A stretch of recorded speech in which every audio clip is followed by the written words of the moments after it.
With Anthony Joshua returning to the championship ranks this weekend, boxing's heavyweight division closes the year out looking much the same as the way it started. But the top boxers in the division haven't all performed with the same level of skill or against the same quality of opponent. So let's see how they did over the last 12 months.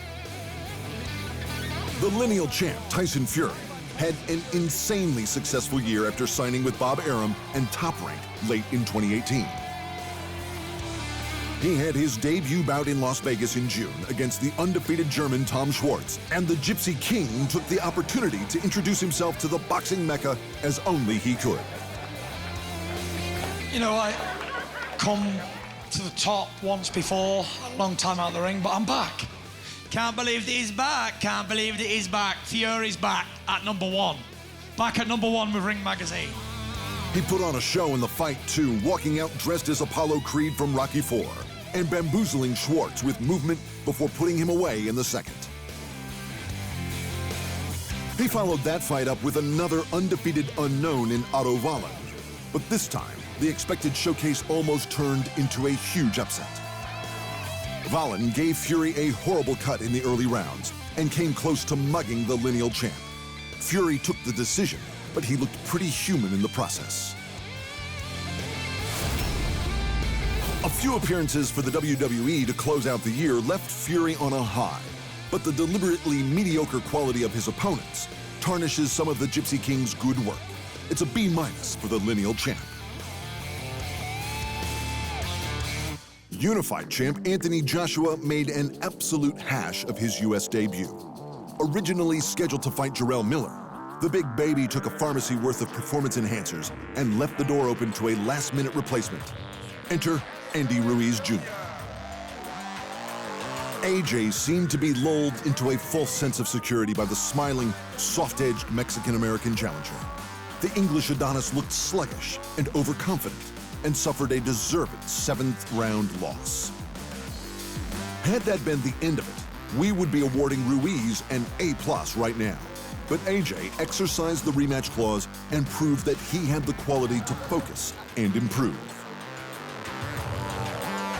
Ruiz proved that he had the ability to party and overeat in the lead-up. But AJ was a different fighter in the rematch. He never really let Ruiz into the fight and walked away with all of the spoils. So, from a failing grade, AJ did enough to more than pass. Ruiz proved to be a high-quality opponent, but had Joshua been switched on the first time, he could have avoided months of soul-searching. A solid C for the unified champ.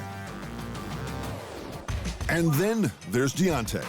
The WBC King continued to be the strangest boxer in the sport this year, redefining what we mean when we say one-punch knockout power. We all hope to see Wilder rematch Tyson Fury this year to finally settle whether boxing skills or continued consciousness was the more important currency in boxing. But Fury's new contract left Wilder having to face a mandatory challenger, and the WBC handed him former Joshua victim Dominic Breazeale. Wilder treated Breazeale how all heavyweight champs are expected to handle unfancied mandatories, utterly flattening him in the first with enough power to level a city block. With no big names left to conquer, Wilder announced that he would rematch Luis Ortiz. Having almost been knocked out by Ortiz in 2018, the decision to take a rematch was risky and welcome. Wilder gave up 6 straight rounds to the Cuban technician before he found his timing and range. But when he did, he once again proved to be a one-punch man, separating Ortiz from his senses with a right straight, more semi-trailer than punch. Wilder could only beat the opponents in front of him, which he did in singular style. It was a Class A performance from the WBC champion. Thanks for watching, and remember, if you want more fight sports in your life, just hit the subscribe button.